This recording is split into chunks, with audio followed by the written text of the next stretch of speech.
कलाकारी लगती है आजकल की कविता बनाने में। मैं भी बना लूंगी कल, ऐसी बात नहीं है। सर, महाराज जी, परम पूज्य जी श्री रामदास जी महाराज, श्री अवधेश दास जी महाराज, मालवीय नगर विधानसभा के प्रत्याशी, मेरे सहयोगी, मेरे साथी इतने सालों से, कालीचरण जी सराम।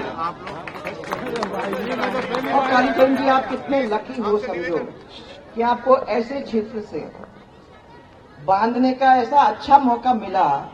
इतने सालों से आप लोग दोनों साथ चल के आ रहे हो, कैसे आपको अलग कर सकते थे कोई? जयपुर की सांसद हमारे, वो भी हमारे सहयोगी, हमारे साथी इतने सालों से, रामचरण जी, हमारे जिलाध्यक्ष श्री राघव जी, महिला मोर्चा की अध्यक्ष रक्षा जी, जयपुर शहर सह प्रभारी नरेश जी, दूर से आए नरेश जी, आओ बैठो, प्रदेश उपाध्यक्ष सरदार अजयपाल जी, हमारे पूर्व सांसद राज्यसभा के श्री राम कुमार जी वर्मा, और हमारी महिला मोर्चा के, आप लोग सब बैठ जाओ, थोड़ी देर बैठ जाओ, दादा लंबा नहीं होगी, सुमन शर्मा जी, रवि नैयर जी, सुभाष गोयल जी, पूजा कपिल जी, और हमारे सामने बैठे हुए सब पार्षदगण जो यहाँ भी बैठे हुए हैं, सब पार्षदगण को मेरा प्रणाम, और संगठन के सब पदाधिकारीगण, और हमारे सबसे इम्पोर्टेंट हमारे परिवार के जो खंभ हैं, हमारे कार्यकर्ता बंधु जो हमारे सामने बैठे हुए हैं, उनको सबको मैं बहुत दिनों बाद आपसे मिलने का ये मौका, आपके आंखों में आंख डालने का मौका, ये सब महिला मोर्चा की महिलाओं के साथ मिलने का मौका, कितना अच्छा लग रहा है कि आज चुनाव की शुरुआत आपके कॉन्स्टिट्यूंसी से करने का, और ये मालवीय नगर की से करने का मुझे ये मौका मिल गया। लंबा भाषण करने नहीं आई हो घनश्याम जी, आप थोड़ा सब लोग इनको सबको हटा दो ना। आप बहुत, ये एक ऐसे प्यारे व्यक्ति हैं, देखो सबको हटा दो, खुद सामने खड़े रहें। चलो उधर करो सब, घनश्याम जी, ये जाने माने चेहरे हैं, ये देखो कैसे कैसे लोग बैठे हुए हैं, जाने माने चेहरे हैं। जब मैं पहली दफा आई थी तो नाम कुछ मालूम नहीं थे, अब धीरे धीरे धीरे परिवार को जानने लगे हैं। जब भी कार्यक्रम होते हैं, उन कार्यक्रम के अंदर आप लोगों से मुलाकात हो जाती है। आज आपको यहाँ देखकर अत्यंत ही खुशी हो रही है, और मुझे विश्वास है कि जो खंभ लोग यहाँ बैठे हुए हैं, वो इस कार्यक्रम को आगे ले जाते हुए कितने बार, 9वें बार एक रिकॉर्ड स्थापित करने का काम आप लोग मिलकर करोगे, ये मुझे पूरा विश्वास है।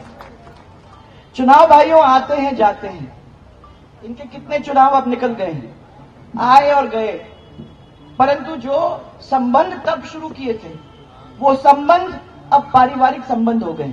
तो मैं जब कहती हूं ना कि इनको अलग करना बहुत मुश्किल हो जाता है, इसलिए मुश्किल हो जाता है क्योंकि पोते दोइते वहां तक तो अपन पहुंच गए हैं। हर परिवार के अंदर हम लोग एक दूसरे को जानते हैं, तो अलग होंगे भी तो कैसे होंगे, कैसे होंगे। इसलिए आज मैं आप लोगों को खाली 2-4 चीजें याद दिलाने को आई हूं। आपके टाइम के अंदर रेलवे लाइन पर ओवरब्रिज बनाने का काम, अंडरपास बनाने का काम किसने किया है ना? ऐसा है ना कि अपने को कभी कभी वो जो काम हुए होते हैं उनकी भी अपने को याद करने की जरूरत होती है। मैंने इनको कभी, ये फोन हाथ में रखा रहता है, भाई साहब को कहते हैं लोग, अरे साहब वो पहना कि नहीं पहना, पहना कि नहीं पहना। हम लोगों की बात भले इनको सुनाई नहीं देती हो, परंतु जब फोन आता है, कार्यकर्ता का फोन आता है, तो बटन दबा के उसकी बात सुनने में इनको प्रॉब्लम नहीं होती है। तो मैं हमेशा उनको यही कहती हूं कि जब आप हमारी बात नहीं सुनना चाहते हो तो आपको एकदम से देखना शुरू कर देते हो, परंतु उसका फोन बजता नहीं है कि उसको उठा के तुरंत जहां बात करने की जरूरत पड़ती है वहां बात तो जरूर कर ही देते हो। मालवीय नगर के सेक्टर नहीं क्या नहीं सुनते, उस किसी की नहीं सुनते, इनकी सुनते हैं। तो आपको ये मालूम होना चाहिए कि कोई भी काम आपको करवाना है तो इनमें से किसी को पकड़ के उनके सामने खड़ा कर दो, वो काम आपका हो जाएगा। मालवीय नगर के सेक्टर 10 और सेक्टर 4 के बीच में अंडरपास आसानी से बनते नहीं भाई, पर आप लोगों ने किया है, उसके लिए आप लोगों को बहुत सारी बधाई। जेपी का अंडरपास, कल्याण नगर का अंडरपास, अर्जुन नगर का अंडरपास, एसएमएस का मैं कितने दिन से आपको हाथ जोड़ जोड़ के कह रही थी, क्योंकि वो अंडरपास बनने का मतलब ये हुआ कि एसएमएस का हुलिया बदल गया। ये सब चीजें जो ऊपर होती थी अब वो अंडरग्राउंड हो गई है, और आज आपको बगीचा दिख रहा है, आज आपको एक जगह दिख रही है, स्पेस दिख रहा है, जो मैं समझती हूं कि किसी भी अस्पताल के चारों ओर अपने को दिखने की जरूरत है। कोई भी व्यक्ति जब अस्पताल के अंदर जाता है तो डर के जाता है, परंतु जब उसका सुंदरता देखने को मिलती है तो इतनी चिंता नहीं होती है, जबकि उसको गाड़ियां, लोग, दुकानें ये दिख जाती हैं तब होती है। इसी तरीके से जो रिंग रोड है, अरे कालीचरण जी आप तो अच्छी तरह से जानते हो कि जब ये रिंग रोड का काम अपन ने शुरू किया था तो क्या मुश्किल निकली थी। ये तो गडकरी जी थे जिनसे बात करने के बाद उन्होंने बैठ के वो इस तरीके से मामले को सुलझाया जो मैं समझती हूँ कि आज तक कोई नहीं कर पाया। अच्छा, मैं समझती हूँ कि रिंग रोड तो बन गया पर आधा ही बना। मैंने समझा कि जब अपन ने ये इतना बड़ा काम चालू कर दिया है जयपुर के लिए, तो वो जो पूरा करने का काम था अब क्योंकि शुरू कर दिया है तो यह नई सरकार आई है कांग्रेस की, तो शायद वो उसको पूरा कर देगी। परंतु वो बार बार पूछने के बाद भी मुझे एक कदम आगे वो रिंग रोड बढ़ा, तो मुझे आप कोई भी यहां बैठे हुए बता दो, जो था जब हमारी सरकार गई वो ही आज भी वैसे ही पड़ा है। हाँ?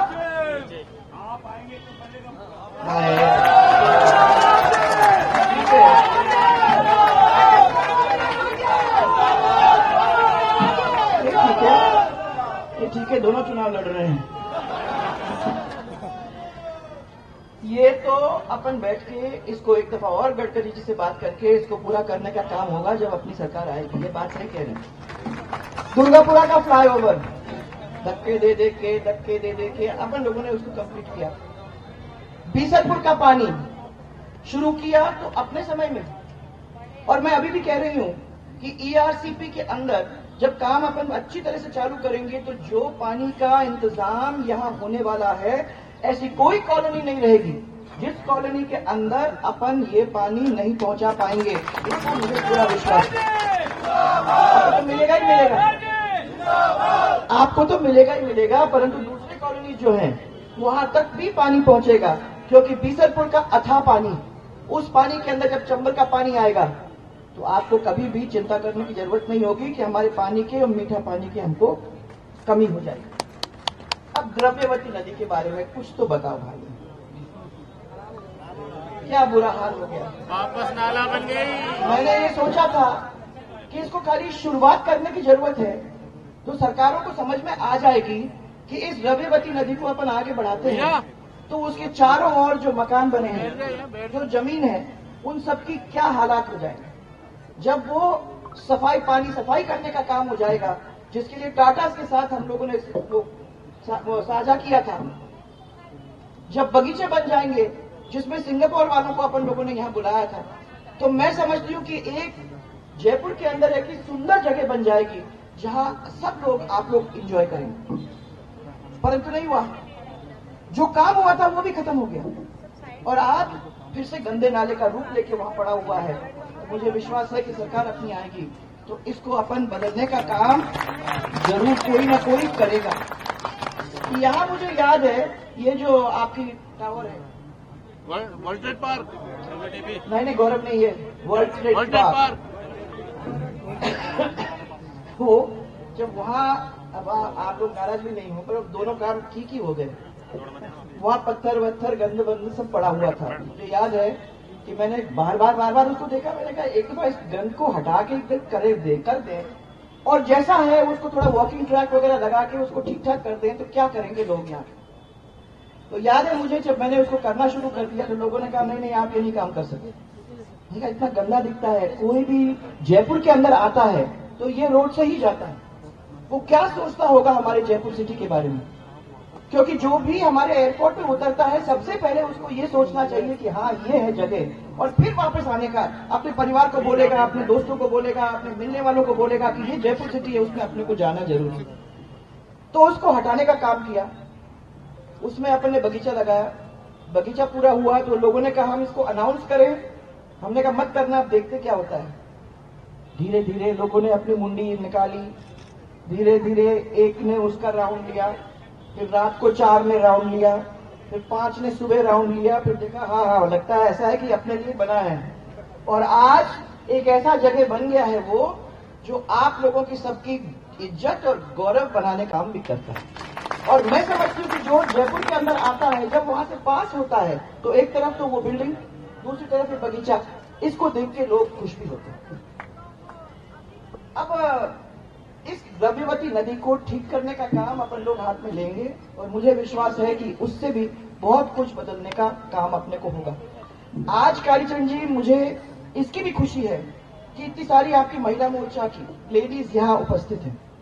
अभी कुछ दिन पहले प्रियंका गांधी जी आई थी और प्रियंका गांधी जी ने ये कहा कि हमको महिलाओं की बहुत चिंता है, और महिलाओं के बैंक अकाउंट में कितना पैसा, साल में 10,000 रुपया हम देने की बात कर रहे हैं। एक मिनट के लिए मेरे मन में ये लगा कि अपनी भामाशाह नारी शक्ति योजना तो थी, उस नारी शक्ति योजना के अंदर अपन लोगों ने बैंक अकाउंट महिलाओं के खुलवाए, बैंक अकाउंट के अंदर महिलाओं को सबसे अहम रूप दिया। उसी स्कीम को अगर ये आगे बढ़ा देते तो जो सरकारी पैसा है वो तो वैसे ही उनके अकाउंट में पड़ जाता, तो 10,000 रुपए भी अगर आप लोग कर देते तो हमें बड़ी खुशी होती। पर मुझे तो डर लगता है क्योंकि ये और इनके भाई जब भी आते हैं और जयपुर वालों को कुछ कह के चले जाते हैं, जनता को कुछ कह के चले जाते हैं, तो ये जरूरी नहीं है कि उसके ऊपर अडिग रहते हैं। आपको याद होगा किसानों को वादा करके गए थे, अब महिलाओं को वादा करके जा रहे हैं अपनी सिटी में और अपने चारों ओर। मुझे तो विश्वास है कि जो स्थिति उन्होंने अभी बना के रखी है, अगर इसी स्थिति के हिसाब से वो चलने वाले हैं तो शायद ही महिलाओं को 10,000 रुपए मिलेंगे, किसानों को तो पूरा कर्जा उनका माफ, तो आज तक 5 साल के बाद भी नहीं हुआ। तो ये तो कहने की बातें होती हैं। तो सिटी के अंदर जो मुझे देखने को मिला है, सबसे ज्यादा दुखी अगर कोई है और महिलाएं हैं तो ये क्राइम की सिचुएशन की वजह से है, और स्पेशली महिलाओं के साथ जिस तरीके से क्रिमिनल एक्टिविटी हो रही है, उससे सब अपनी अपनी बेटियों के बारे में, सब अपने परिवार की लड़कियों के बारे में, महिलाओं के बारे में डरते हैं। मुझे याद है कि जब अपने अभय कमांड सेंटर खोल के रखा था, उस अभय कमांड सेंटर के द्वारा कुछ ही देर के अंदर हम उसको देखते हुए लोगों को पकड़ सकते थे जिन लोगों ने कहीं जाके कोई गड़बड़ी किया है। रोड नंबर बताओ। आज मालूम नहीं उस अभय कमांड सेंटर का क्या यूज कर रहे हैं, क्योंकि और क्या हम लोगों ने महिला स्क्वाड आप लोगों के लिए बनाया था, जिनको सबको मोटरसाइकिल्स दी हुई थी कि कभी कहीं प्रॉब्लम होती है तो पूरी की पूरी स्क्वाड वहां पहुंच के आपकी मदद कर सकती है। जो छोटी छोटी बच्चियां थी उनके लिए लीगल अपन लोगों ने वो निकाला था कि फांसी मिलनी चाहिए ऐसे को जो छोटी बच्चियों के साथ बलात्कार या काम करते हैं। मैं समझती हूं कि आज अगर उसके ऊपर ही ध्यान दे देते, 2-4 को टांग देते, तो मुझे समझ में, टांग का मतलब ही नहीं फांसी, हाँ मैं किसी को नहीं कह रही हूं, अखबार वाले बैठे हुए हैं, अगर 2-4 को पनिश कर देते तो सब लोगों को मालूम पड़ जाता कि ये काम अगर हम करेंगे तो सख्त से सख्त एक्शन सरकार लेगी। परंतु किया नहीं है, तो आज हमारे देश के अंदर सबसे ज्यादा क्राइम अगेंस्ट महिला अगर है तो वो है हमारे राजस्थान के अंदर। कितनी शर्म की बात होती है कि मैं खुद सोचती हूं कि यहाँ महिलाएं हैं, महिलाएं लीड कर रही हैं। आज नारी शक्ति का वो रिजर्वेशन भी हो चुका है। मैं मोदी जी को धन्यवाद देना चाहती हूं कि हमको वो मिल गया है। ऐसी परिस्थिति के अंदर नारी शक्ति को भी अब सजग होने की जरूरत है। किसी के भाग के किसी के सामने हाथ जोड़ने की जरूरत नहीं है। अब अपने को अपने राइट के लिए लड़ने की जरूरत है, क्योंकि लोग यही समझते हैं कि अरे वो तो क्या कुछ भी कोई बोलने वाली है नहीं। ये सरप्राइज आपको जयपुर के अंदर देने की जरूरत है। कालीचरण जी, आपका तो प्लेट भरा हुआ है, आपके इतने सारे परिवार के लोग यहाँ बैठे हुए हैं। मैं समझती हूँ कि यहाँ शायद ही कोई ऐसे होंगे जिनको आप पर्सनली नहीं जानते हैं, पर्सनली नहीं जानते हो। मैं समझती हूँ यहाँ से लेके वहां तक, इनके ऊपर जब आपने कहा कि आज मैं ऑफिस खोलने जा रहा हूं और मैं चाहता हूं कि मेरे कार्यकर्ता आए, तो कोई ऐसा कार्यकर्ता नहीं है, क्योंकि वो जानते हैं कि वो याद आएगा तो फोन करेंगे इसके बावजूद और कहेंगे कि भाई कहां गए तुम, आए नहीं, नोटिस होगा कि तुम नहीं आए। ये बात बहुत अपने आप में एक अच्छी चीज है।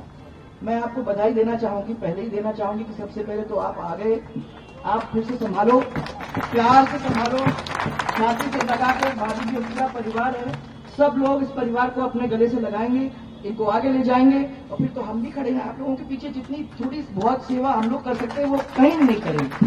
आप सबको मेरा बहुत सारा प्यार, मेरा बहुत सारा धन्यवाद और मेरा आग्रह है कि इसको अपने को रिकॉर्ड ऐसे पिछले बार जैसे नहीं भाई, हाँ ये नहीं मेरे को यार, ये 1700 1800 से मजा नहीं आता भाई।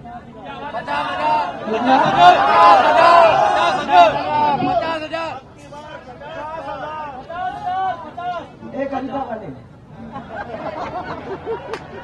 अब की बार 51,000 पार। अपन सनातन वाले हैं, शुभ अंकों में चलते हैं। ऐसे नहीं चले।